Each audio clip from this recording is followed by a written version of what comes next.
အားလုံးပဲမင်္ဂလာပါကျွန်တော်တော့ဒေါက်တာကျော်ဖြစ်ပါတယ်ကျွန်တော်ရဲ့ဒေါက်တာကျော် Facebook page YouTube channel လေးပြီးအားလုံးကိုကြိုဆိုပါတယ်ကျွန်တော်မကြာခင်ကပေါ့နော်ဒီ Facebook page မှာပေါ့နော်ကျွန်တော် Facebook page မှာရေးထားတဲ့အကြောင်းအရာလေးရှိပါတယ်တူတိုယောဂအတွက်ကိုအစားအသောက်အနေထိုင်အပြုအမူတွေနဲ့ထိန်းသိမ်းလို့ရလားဆိုတာလေးကိုရေးခဲ့ပါတယ်အဲ့တော့တော်တော်များများကျွန်တော်ဖြည့်ပေးထားကြတာကိုတွေ့ရပါတယ်အားလုံးကိုလည်းကျေးဇူးတင်ပါတယ်ဘာကြောင့်လဲဆိုတော့ကျွန်တော်ပေါ့နော်ဒီလိုမျိုး post လေးမတင်ခင်မှာဆိုလို့ရှိရင်လာမေးကြတာရှိပါတယ်တွေးတိုယောဂရှိပါတယ်ဘယ်နှစ်နှစ်ရှိပါပြီเนาะဘယ်လိုပြုမှုနေထိုင်စားတောက်သင့်ပါသလဲဒီလိုလေးတွေကိုလာမေးကြတာများပါတယ်ဒါကြောင့်မလို့လဲကျွန်တော်က post လေးကိုတင်ပြီးတော့ဒီကပြည်သူတို့ရဲ့ကျန်းမာရေးအသိပညာဘယ်လောက်ရှိတယ်ဆိုတော့ကျွန်တော်စမ်းသပ်ကြည့်လိုက်တယ်ပေါ့နော်ပြီးတော့ကျွန်တော်အခုဒီဗီဒီယိုလေးမှာပေါ့ဒီတွေးတိုယောဂတွေပေါ့နော်ဒီမှာဆိုလို့ရှိရင်စားတောက်နေထိုင်ပြုမှုသင့်တဲ့အကြောင်းအရာတွေအကုန်လုံးကိုမျှဝေပေးသွားမှာဖြစ်ပါတယ်ဒါဆိုရင်ကျွန်တော်စလိုက်ရအောင်ပေါ့နော်အဲ့တော့ကျွန်တော်တွေးတိုးတယ်ဆိုတာဘာလဲပေါ့တွေးတိုးတယ်ဆိုတာကတော့တဲ့နော်ကျွန်တော်ရဲ့စိတ်ပညာသတ်မှတ်ချက်အရဆိုလို့ရှိရင်အပေါ်သွေးသည်140နဲ့140အထက်အောက်သွေးသည်90နဲ့90အထက်ဒါဆိုလို့ရှိရင်လူတစ်ယောက်မှာတွေးတိုးတယ်လို့သတ်မှတ်လို့ရပါပြီနော်အဲ့တော့နောက်တစ်ခုကတော့သိရမှာဗါလဲဆိုတော့တွေးတိုးယောဂအဆင့်သတ်မှတ်ချက်တွေသိရမှာဖြစ်ပါတယ်အဲ့တော့အဆင့်သတ်မှတ်ချက်တွေဒီနိုင်ငံပေါင်းစုံကနေပြီးတော့ပေါ့နော်မျိုးစုံထုတ်ထားတဲ့အဆင့်သတ်မှတ်ချက်တွေရှိပါတယ်ကျွန်တော်ဒီနေ့ပြောသွားမှာတော့ American Heart Association လို့ခေါ်ပါတယ်အဲ့တော့ American နိုင်ငံနှလုံးကျန်းမာရေးအဖွဲ့အစည်းပေါ့နော်သူတို့ကနေသတ်မှတ်ထားတဲ့အဆင့်သတ်မှတ်ချက်တွေကိုကျွန်တော်မျှဝေပေးသွားမှာဖြစ်ပါတယ်အဲ့တော့ဒီမှာကြည့်လိုက်မယ်ဆိုလို့ရှိရင်တော့ပုံမှန်ဆိုတဲ့အပိုင်းလေးတစ်ပိုင်းရယ်နောက်တစ်ခုကတော့ပုံမှန်ထက်အနည်းငယ်များပေါ့နော်ဒီဝိုင်းအဆင့်တစ်တွေးတိုးအဆင့်နဲ့တွေးတိုးဆိုပြီးတော့သတ်မှတ်ချက်လေးတွေရှိပါတယ်ဘာကြောင့်လဲဆိုတော့ဒီအချက်ဒီအရေးကြီးတဲ့အချက်တစ်ခုဖြစ်လို့ပါကျွန်တော်အခုပြောမယ့်အစားအသောက်အနေထိုင်အပြုအမူနဲ့ပတ်သက်လို့ပေါ့နော်အကျုံးဝင်မဲ့အပိုင်းဒီပုံမှန်ထက်နည်းနည်းလေးများတဲ့တွေးတိုးအဆင့်ရယ်အဆင့်တစ်တွေးတိုးယောဂတွေမှာပဲအသုံးဝင်မှာဖြစ်ပါတယ်ဒါဆိုရင်အဆင့်နှစ်မှာအသုံးဝင်တော့ဘူးလားဆိုအဲ့လိုတော့မဟုတ်ပါဘူးအဆင့်နှစ်မှာလည်းအသုံးဝင်ပါတယ်ဒါပေမဲ့အဆင့်နှစ်ဖြစ်သွားပြီဒီထက်ပိုပြီးတော့သွေးပေါင်ချိန်တွေတက်လာပြီဆိုလို့ရှိရင်တော့ကျွန်တော်တို့ကအစားအသောက်အနေနဲ့အပြုအမူတစ်ခုတည်းနဲ့မရတော့ပါဘူးတက်ကြွတဲ့ဆရာဝန်တွေနဲ့တိုင်ပင်ပြီးတော့ကျွန်တော်တို့ဒီသွေးထိန်းဆေးတွေကိုတောက်ဖို့လိုအပ်ပါလိမ့်မယ်နော်ဒါလေးကိုကျွန်တော်အဓိကပြောချင်ပါတယ်ဟုတ်ပြီဒါဆိုလို့ရှိရင်ကျွန်တော်တို့ကြည့်လိုက်ရအောင်အခုပြောမယ့်အကြောင်းအရာကတော့ DASH diet လို့ခေါ်ပါတယ်အဲ့တော့ DASH ပေါ့နော် dietary approach to stop hypertension လို့ခေါ်ပါတယ်အဓိပ္ပာယ်ကတော့တွေးတိုးရက်တန့်သွားစေနိုင်တော့အထူးအစားအစာများလို့အဓိပ္ပာယ်ရပါတယ်အဲ့တော့ဒါဆိုလို့ရှိရင်ဘယ်လိုအစားအစာတွေကတွေးတိုးရက်တန့်သွားစေမှာလဲပေါ့နော်ဒါတွေကိုကျွန်တော်ဆက်ပြီးကြည့်မယ်အဲ့တော့ဒါတွေမပြောခင်မှာကျွန်တော်ထပ်ပြီးပြောပြချင်တာကတော့ဒီ dash ဆိုတဲ့အကြောင်းအရာပေါ့နော်ဘယ်လောက်ဒီခိုင်မာတယ်လဲဆိုတဲ့အကြောင်းအရာလေးကျွန်တော်ထပ်ပြီးတော့မျှဝေပေးချင်ပါတယ်။ဘာကြောင့်လဲဆိုတော့ကျွန်တော်တို့ဆေးပညာဘာသာရပ်တွေမှာဆိုလို့ရှိရင်အဓိကကတော့ကျွန်တော်တို့ခိုင်မာမှုဆိုတာအရေးကြီးပါတယ်။တယောက်ပြောနှစ်ယောက်ပြောနဲ့ဒီအကြောင်းအရာဒီမှန်ကန်သွားတယ်လို့မဟုတ်ပါဘူး။ကျွန်တော်တို့နိုင်ငံအနှံ့မှာသုတေသနတွေများစွာလုပ်ပြီးတော့မှထွက်လာတဲ့အချက်ကိုယူပြီးတော့မှမှန်ကန်တယ်လို့သတ်မှတ်လို့ရပါတယ်။အဲ့တော့ဒီ dash ဆိုတဲ့ diet လေးရပါတော့1990မှာစတင်အစပြုခဲ့တာဖြစ်ပါတယ်နောက်ပိုင်းမှာပေါ့နော်ဒါဒီ American နိုင်ငံစတွေ့ခဲ့တာပေါ့နောက်ပိုင်းဒီမှာဘာဖြစ်သွားလဲဆိုလို့ရှိရင်တနိုင်ငံနဲ့တနိုင်ငံဒီအစားအသောက်နေထိုင်အပြုအမူဆိုတာမတူပါဘူးဥပမာပြောရမယ်ဆိုရင်ကျွန်တော်နိုင်ငံမှာဆိုလို့ရှိရင်ဆန်နော်ဒါကိုစားသုံးကြတာများတယ်နောက်နိုင်ငံတွေမှာဆိုလို့ရှိရင်တော့ဂျုံနော်အဲ့တော့ oat meal ပေါ့နော်အစရှိပြီပေါ့နော်ဒါတွေကိုစားသုံးကြတာများတယ်ပေါ့နော်ဒါကြောင့်မလို့အမေရိကန်နိုင်ငံမှာတွေ့ရှိချက်သည်ကမ္ဘာရဲ့မှာအသုံးပြုလို့ရမရဆိုတာကို1992ခုနှစ်ကနေစပြီးတော့သုတေသနပေါင်းများစွာထပ်ပြီးတော့လုပ်ခဲ့ပါသေးတယ်။အဲ့တော့သုတေသနလုပ်တဲ့အခါမှာလည်းဒီအကြောင်းအရာဒီတကယ်မှန်ကန်ပါတယ်တကယ်လက်တွေ့မှာအသုံးဝင်ပါတယ်ဆိုတာကိုတွေ့ရှိခဲ့ပါတယ်။အဲ့ဒီအကြောင်းအရာလေးကိုကျွန်တော်ခုမျှဝေပေးမှာဖြစ်ပါတယ်။အဲ့တော့ဒါကို DASH diet လို့ခေါ်ပါတယ်။အဲ့တော့ပုံလေးကိုကြည့်လိုက်မယ်ပေါ့နော်။အဲ့တော့ဒီပုံလေးကိုကြည့်လိုက်မယ်ဆိုလို့ရှိရင်ဘာလေးတွေ့ရမလဲဆိုတော့ပကံပြားပုံစံလေးပေါ့နော်ဒါလေးကိုတွေ့ရမှာဖြစ်တယ်အဲ့တော့ဒီထဲမှာဟင်းသီးဟင်းရွက်အသီးအနှံတွေဒီတော်တော်များများပါနေတယ်ဆိုတော့ကြည့်ထားမိလိမ့်မယ်နောက်တစ်ခုကတော့ grains လို့ခေါ်တယ်ပေါ့နော်အဲ့တော့အစိအစံတွေပေါ့နော်ပြောင်းတို့နော်ဒါတွေဒီဒုတိယအများဆုံးနေရာထဲမှာပါတယ်လို့တွေ့ရနိုင်မှာပေါ့နော်ဒီဝိုင်းဘာတွေပါအောင်လဲဆိုလို့ရှိရင်တော့ lean protein ရယ်နောက်တစ်ခုက legumes တို့ nuts တို့ seeds တို့ပေါ့နော်အဲ့တော့ဟင်းသီးဟင်းရွက်အသားငါးတွေပေါ့နော်ပဲမျိုးမျိုးတို့အဲ့တော့ဒါတွေဒီမှာပါတယ်ဆိုတော့တွေ့ရမယ် နောက်တစ်ခုကတော့ low fat dietary mix ဆိုတာတွေ့ရမယ်ပေါ့နော်အဲ့တော့အစီလျှော့ထားတော့အစီလျှော့ပြီးပြုပြင်ထားတော့နှိုးနဲ့နှိုးထွက်ပစ္စည်းတွေပေါ့နော်ဒါလေးကိုတွေ့ရမှာဖြစ်တယ်ပြီးသွားရင်တော့ fat နောက်တစ်ခုကတော့ sweet ပေါ့နော်အဲ့တော့ချိုတဲ့အစားအစာတွေတနည်းအားဖြင့်ပြောမယ်ဆိုရင်တော့ဒီနေရာမှာကြည့်လိုက်မယ်ဆိုသွေးတိုးယောဂရှိတဲ့လူတွေချိုတဲ့အစားအစာကိုစားသုံးမှုကတော်တော်လေးရှော့တင်တယ်ဆိုတာဒီပုံလေးမှာကျွန်တော်တို့သတိထားမိသွားမယ်ထင်ပါတယ်နော်။ဘာကြောင့်လဲဆိုတော့သွေးတိုးဆိုတာက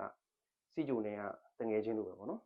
။တငယ်ချင်းတော့ရိုးတငယ်ချင်းမဟုတ်ဘူး။အလွန်ခင်မင်တဲ့တငယ်ချင်းပေါ့နော်။သွေးတိုးလာရင်စီဂျိုဝင်တယ်။စီဂျိုရှိရင်သွေးတိုးရှိနိုင်တယ်။ဒါမျိုးလေးတွေပေါ့နော်။โอเคပါ။ဒါဆိုလို့ရှိရင်ကျွန်တော်တို့ဒါလေးကိုအသေးစိတ်ထပ်ပြီးကြည့်မယ်ပေါ့နော်။အဲ့တော့ဒါဆိုရင်ကျွန်တော်ကဟင်းသီးဟင်းရွက်ကိုတနေ့ဘယ်လောက်စားရမှာလဲ။ဘယ်လောက်ပမာဏစားရမှာလဲ။ဘယ်နှကြိမ်စားရမှာလဲ။ဒါကိုဆက်ပြီးကြည့်လိုက်ကြပါစို့။ဒီချက်တွေကိုလိုက်ပြီးတော့တည်တည်ချာချာလေးမှတ်ထားစေချင်ပါတယ်။ဒါအရေးကြီးတဲ့အချက်တွေဖြစ်လို့ပါနော်။အဲ့တော့ဟင်းသီးဟင်းရွက်ပေါ့နော်။ဟင်းသီးဟင်းရွက်ဆိုလို့ရှိရင်တဲ့တနေ့မှာတဲ့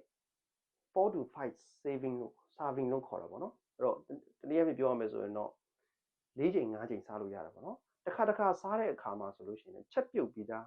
ဟင်းသီးဟင်းရွက်ဆိုလို့ရှိရင်တစ်ခွက်စားသုံးလို့ရတယ်။ဒါဆိုလို့ရှိရင်ဒီဟင်းသီးဟင်းရွက်ကိုတောင်းဝင်မယ်ပေါ့နော်။အဲ့တော့ဟင်းရွက်အစိမ်းတွေတောင်းဝင်မယ်ဆိုလို့ရှိရင်ဘယ်လောက်ဝယ်ရမလဲဆိုရင်ဒီတစ်ခွက်နဲ့ညီမျှတာဆိုရင်ပေါ့နော်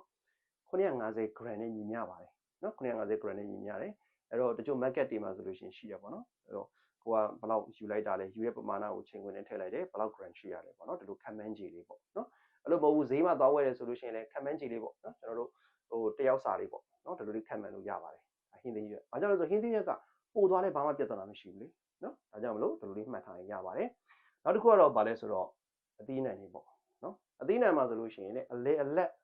medium size ပေါ့နော်အဲ့တော့အလဲလက်ခန့်ရှိတဲ့အသီးနှံတွေကိုစားသုံးလို့ရတယ်ပေါ့နော်အဲ့တော့အရွယ်စားကိုပြောတာပေါ့နော်အရွယ်စားကိုစားသုံးရတယ်တနေ့မှာဆိုလို့ရှိရင်တော့4ချိန်5ချိန်စားလို့ရတယ်ပြောမဆိုအသီးနှံတွေစားလို့ရတဲ့ထဲမှာပါတယ်ပေါ့နော်အဲ့လိုမဟုတ်ဘူးအသီးနှံစားတာနည်းနည်းလေးယူသွားတယ်ဆိုလို့ရှိရင်တော့ဒီဖြိုလေးဖြိုတောက်မယ်ဆိုလည်းရတယ်ပေါ့နော်တစ်ခွက်ဒါမှမဟုတ်ရင်ခွက်တစ်ဝက်ဒီလိုလေးတောက်လို့လည်းရတယ်ပေါ့နော်နောက်တစ်ခုကတော့ဆက်ပြောရမှာပါလဲဆိုလို့ရှိရင်တော့အစိအစံအကြောင်းလေးတွေပေါ့နော်အဲ့တော့အစိအစံဆိုတဲ့နေရာမှာတော့ဒီညမှာတော့ဟိုဟာပါမှာပေါ့နော်ပြောင်းလို့နော်ဒါတွေပါမှာပေါ့တရက်ကိုနော်6ကြိမ်ကနေ8ကြိမ်ထိစားသုံးလို့ရပါတယ်အဲ့တော့ဒါဆိုရင်ဘာတွေစားရမလဲပေါ့နော်ဟောလွယ်ကူပြောမယ်ဆိုတော့တို့နိုင်ငံကတော့ပေါင်မုတ်ပေါ့နော်ပေါင်မုတ်ကိုတစ်ချက်အဲ့တော့6ကြိမ်ကနေ8ကြိမ်ဆိုတော့6ချက်8ချက်ဒီလိုလေးစားသုံးလို့ရတယ်လို့ပြောထားတာပါဘယ်လိုမှမဟုတ်ဘူးဆိုလို့ရှိရင်ကျွန်တော်တို့ဒီဘက်နိုင်ငံတွေဆိုရင်ထမင်းပေါ့နော်ဒီခွက်ကလေးတစ်ခွက်နဲ့ပေါ့နော်ဒါကိုတစ်ဝက်လောက်စားလို့ရပါတယ်နော်တစ်ဝက်ဒါလေးကိုမှတ်ထားစေချင်ပါတယ်ဟုတ်ပြီဒါဆိုရင်ကျွန်တော်တို့အစိတ်ဆန်လေးပြီးသွားပြီပေါ့နော်အဲ့တော့အစိတ်ဆန်ပြီးသွားရင်နောက်ပိုင်းမှာကျွန်တော်ထပ်ပြီးပြောသားမှာတော့ low fat mid dietary အကြောင်းပြောသွားမှာပေါ့နော်အစီထုတ်ပြီးသားငါးနို့တွေအကြောင်းပေါ့နော်ဒါလေးကိုကျွန်တော်ပြောသွားမှာဖြစ်ပါတယ်အဲ့တော့တရက်မှာဆိုလို့ရှိရင်2ကြိမ်3ကြိမ်နော်2ကြိမ်နဲ့3ကြိမ်ဒီလိုစားသုံးလို့ရတယ်လို့ပြောထားပါတယ်နော်ဘာတောက်လို့ရတယ်ဆိုလို့ရှိရင်တော့နို့တစ်ခွက်ဒါမှမဟုတ်ရှင်ဒိန်ချင်းနော်ဒိန်ချင်းဆိုတဲ့တစ်ခွက်နို့ဆိုလည်းတစ်ခွက်ပေါ့နော်ဒီလိုလေးတောက်လို့ရတယ်လို့ပြောထားပါတယ်နော်ကဲထပ်ပြီးတော့ကျွန်တော်တို့အသားငါးလေးကိုဆက်ပြီးကြည့်လိုက်အောင်အဲ့တော့အသားငါးကိုဘယ်လိုပြောထားလဲဆိုလို့ရှိရင်တော့တရက်ကိုနော်4ကြိမ်ကနေပြီးတော့6ကြိမ်စားသုံးလို့ရပါတယ်နော်4ကြိမ်6ကြိမ်စားသုံးရပါတယ်တစ်ခါစားမယ်ဆိုလို့ရှိရင်တော့ချက်ပြုတ်ပြီးသားအသားတစ်အောင်စဒါမှမဟုတ်ဘူးဆိုရင်ကြုတ်တစ်လုံးနော်ဒီလိုလေးစားသုံးလို့ရတယ်လို့ပြောထားပါတယ်နောက်တစ်ခုတော့ပဲပေါ့နော်ပဲနော်နောက်တစ်ခုကတော့ nuts တို့ seed တို့ပေါ့နော်ဒါကတော့နေကြာစီတို့ဘာလို့ဒါလည်းအကုန်လုံးပါတယ်ပေါ့နော်ဒီထဲမှာတော့အဲ့တော့လွယ်ကူဆုံးဆိုလို့ရှိရင်တော့ကျွန်တော်တို့ဒီမှာကတော့ပဲနဲ့ပဲပြောကြတာပေါ့နော်ဒီမှာပဲပြုတ်တွေလည်းပေါ်တယ်ဆိုတော့ဒီပဲနဲ့ပဲပြောကြတာပေါ့အဲ့တော့သူကကျတော့တပတ်ဖြစ်သွားပါတယ်တပတ်မှာဆိုလို့ရှိရင်4ကြိမ်တော့စားသုံးသင့်တယ်လို့ပြောပါတယ်နော်အဲ့တော့ပဲပြုတ်ဆိုလို့ရှိရင်တော့ကျွန်တော်ပြောမယ်ဆိုခွက်တစ်ဝက်လောက်ပေါ့နော်ခွက်တစ်ဝက်လောက်ကိုကျွန်တော်စားသုံးသင့်တယ်လို့ပြောပါတယ်နော်ဟုတ်ပြီနောက်တစ်ခုတော့စားသုံးစီပေါ့ဒါလည်းတော်တော်သိကျင်တဲ့အကြောင်းအရာလို့ထင်ပါတယ်တွေးတိုးယောဂတွေမှာဆိုလို့ရှိရင်တချို့ကပြောတယ်စီကဘာစားရမှာလဲနော်အဲ့တော့စီကြိုလေးရှိတယ်စီဘာစားရမှာလဲပေါ့ဒါလေးကိုမေးတာများပါတယ်အဲ့တော့စားသုံးစီနဲ့ပတ်သက်လို့ကတော့သတ်မှတ်ချက်ကဘာပြောထားလဲဆိုဟင်းသီးဟင်းရွက်အစီဖြစ်ရပါပြီနော်ဟင်းသီးဟင်းရွက်အစီဖြစ်လို့ရှိရင်စားသုံးလို့ရပါတယ်ဒါလေးမှတ်ထားရင်တော့ပါပြီနော်နောက်တစ်ခုတော့ဒီ sweet တို့ fat တို့ပေါ့နော်အချိုပွဲပေါ့ပြောမယ်ဆိုတော့အချိုပွဲပေါ့နော်အဲ့တော့အချိုပွဲတွေဆိုလို့ရှိရင်တော့တပတ်မှာ3ကြိမ်ပဲစားသုံးတယ်3ကြိမ်ပဲအဲ့တော့ညာဆုံး4ကြိမ်ပေါ့4ကြိမ်အောက်ထဲပဲ စားသုံးရမယ်ပေါ့နော်၄ချိန်အထက်တော့စားသုံးလို့မရဘူးခုနပြောသလိုပဲတွေးလို့ရှိရင်စီဂျိုအလွယ်တကူလိုက်နိုင်တဲ့အတွက်ကြောင့်မလို့ဒါလေးက view ဆိုင်ရမယ်ပေါ့နော်အဲ့တော့ဒါကြောင့်မလို့အချိုပွဲတွေကိုတစ်ပတ်မှာ3ချိန်လို့တာမှတ်ထားစေချင်ပါတယ်နော်အဲ့တော့သူတို့စီမှာတော့ cookie ပေါ့နော်အဲ့တော့1 cookie ပေါ့ small cookie လို့တော့ပြောတယ်ပေါ့နော်အဲ့တော့ cookie လေးတစ်ချက်စားတယ်ပေါ့နော်ကျွန်တော်ဒီမှာလဲအလားတူအချိုပွဲလေးတွေပေါ့နော်စားမယ်ဆိုနည်းနည်းလေးစားပေါ့အများကြီးမစားနဲ့ပေါ့နော်ဒီလိုလေးသတ်မှတ်ထားလို့ရပါတယ်နော် okay ဒါဆိုလို့ရှိရင်ဒါတွေကအစားအသောက်ကိစ္စလေးတွေပြောခဲ့တာပေါ့နော်ဒီထဲမှာအရေးကြီးဆုံးတစ်ချက်ရှိပါတယ်ဒါပါလဲဆိုရင်ကျွန်တော်တို့ဟင်းသီးဟင်းရွက်တွေအသားငါးတွေကိုကျွန်တော်တို့ချက်ပြုတ်တော့မယ်ဆိုလို့ရှိရင်စားကိုထည့်ပြီးတော့ချက်ပြုတ်ရတယ်ပေါ့နော်ဟုတ်လားအဲ့တော့ဒီစားပမာဏသတ်မှတ်ချက်ကဒီညမှာအရင်ရေးကြည့်ပါတယ်အဲ့တော့ဒီသတ်မှတ်ချက်လေးကိုသိချင်နားထောင်စေချင်ပါတယ်ဘယ်လိုပြောထားလဲဆိုလို့ရှိရင်တရက်မှာ2300 mg ဒါမှမဟုတ်ပဲနဲ့2.3 gram ညီမျှတဲ့စားပဲစားသုံးရမယ်ဒီထက်ပိုပြီးစားသုံးလို့မရပါဘူးเนาะဒါလေးကိုမှတ်ထားပါမယ်အဲ့တော့ဒါကြောင့်မလို့ကျွန်တော်တွေးတိုးရှိရလူမှာစားသုံးမယ်ဆိုလို့ရှိရင်လွယ်ကူကူမှတ်ထားမယ်ဆိုရင်ပေါ့နော်လွယ်ကူမှတ်ထားမယ်ဆိုကျွန်တော်တို့ကစပွဲတင်ဇွန်လေးတစ်စွန်းစာပေါ့နော်ဒီလောက်ပဲဟင်းသီးရဲ့ချက်ပြုတ်တဲ့အခါမှာဒီလောက်အသုံးပြုပေါ့နော်ဒါဆိုလို့ရှိရင်တွေးတိုးရက်တန့်သွားစေတယ်လို့ပြောပါတယ်နော်နောက်တစ်ခုကတော့ကျွန်တော်တို့ကိုလက်လှုပ်ရှားမှုအပိုင်းလေးကိုဆက်လိုက်ရအောင်အဲ့တော့ကိုလက်လှုပ်ရှားမှုအပိုင်းမှာဆိုလို့ရှိရင်သတ်မှတ်ချက်ကတော့တရက်ကိုအနည်းဆုံးမိနစ်20လေ့ကျင့်ခန်းလုပ်ရမယ်လို့ပြောထားပါတယ်လေ့ကျင့်ခန်းဆိုတဲ့နေရာမှာပေါ့နော်အရန်ကိုပြင်းပြင်းထန်ထန်လုပ်ခိုင်းတာမဟုတ်ပါဘူးနော်အဲ့တော့ဘာကြောင့်လဲဆိုတော့ကျွန်တော်ကြားမှုတယ်နော်လေ့ကျင့်ခန်းလုပ်ဆိုပြောတဲ့ခါကြလို့ရှိရင်တချို့ရဒူးမကောင်းတာတွေရှိတယ်ပေါ့နော်ဒူးမကောင်းတဲ့ခါကြတော့ဘယ်လိုလေ့ကျင့်ခန်းလုပ်နိုင်လဲနော်အဲ့တော့ဒါဆိုရင်လွယ်လွယ်လေးပါပဲနော်အဲ့တော့ဘာပြောထားလဲဆိုလို့ရှိရင်တော့လမ်းလျှောက်တဲ့အခါကြလို့ရှိရင်လေနော်စကားလေးတစ်ပြောနေပေါ့နော်အဲ့တော့တကယ်ချင်းနေတဲ့စကားလေးပြောလိုက်ဟိုငေးလိုက်ဒီငေးလိုက်လမ်းလျှောက်တာမျိုးမဟုတ်ပါဘူးချွေးထွက်အောင်လမ်းလျှောက်ရပါမယ်ဒါအရေးကြီးပါတယ်ဘာကြောင့်လဲဆိုတော့ကျွန်တော်တို့ခန္ဓာကိုယ်နဲ့ချွေးထွက်သွားတယ်ဆိုတာကဒီချွေးထဲမှာဆိုရင်စားဓာတ်တွေပါသွားတယ်ဆိုဒီယမ်ဓာတ်တွေပေါ့နော်ပါသွားတယ်ဒီခါကြလို့ရှိရင်လေတွေးတိုးကိုထိန်းတဲ့ထဲမှာအသုံးဝင်တဲ့အချက်တစ်ချက်ဖြစ်ပါတယ်နော်ဒါလေးကအရေးကြီးပါတယ်နောက်ဆုံးတစ်ချက်ကတော့ဒါကအဝလွန်တာပေါ့နော်အဲ့တော့ဝါတဲ့လူတွေမှာဆိုလို့ရှိရင်ကိုရှိရင်းဆွဲကိုလေးချိန်ရဲ့ 10% 10%ကျသွားရင်တွေးတိုးကိုထိန်းသွားမယ်လို့ပြောပါတယ်နော်အများကြီးတဝက်ကြီးကျစရာလည်းမလိုဘူးလုံးဝတကယ် slim ဖြစ်သွားစရာလည်းမလိုဘူးပေါ့နော်အဲ့တော့ 10% လောက်ကျသွားပြီဆိုတာနဲ့တွေးတိုးကိုထိန်းပေးသွားတယ်လို့ပြောထားပါတယ်โอเคပါအဲ့ဆိုလို့ရှိရင်ကျွန်တော်ဒီနေရာမှာတွေးတိုးထိန်းသွားတယ်ဆိုပြောထားတယ်ပေါ့နော်ဘယ်လောက်ထိန်းသွားတာလဲဆိုတော့ကျွန်တော်တို့ဆက်ပြီးတော့ကြည့်လိုက်ရအောင်အဲ့တော့အစားအသောက်တွေကျွန်တော်ခုနပြောတဲ့ dash diet တွေပေါ့နော်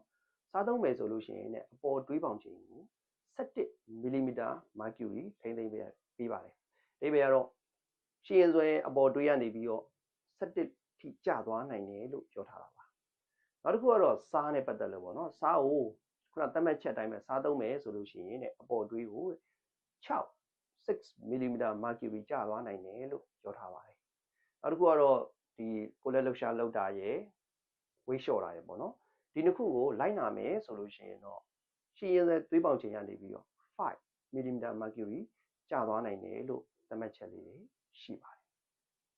ဟုတ်ကဲ့ပါအဲ့တော့ဒါဆိုလို့ရှိရင်ကျွန်တော်ဒီနေ့ပြောတဲ့အကြောင်းအရာလေးကိုနည်းနည်းလေးပြန်ချုပ်လိုက်ရအောင်ပေါ့နော်အဲ့တော့ဒီနေ့ပြောခဲ့တာတော့တီတိုယောဂနဲ့အစားအသောက်နေထိုင်ပြုမှုအကြောင်းအရာလေးကို dash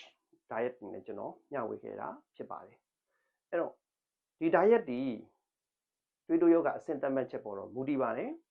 ပုံမှန်ထက်နည်းနည်းတိုးဒါမှမဟုတ်ပဲနဲ့အဆင့်တက်ဆိုလို့ရှိရင်တော့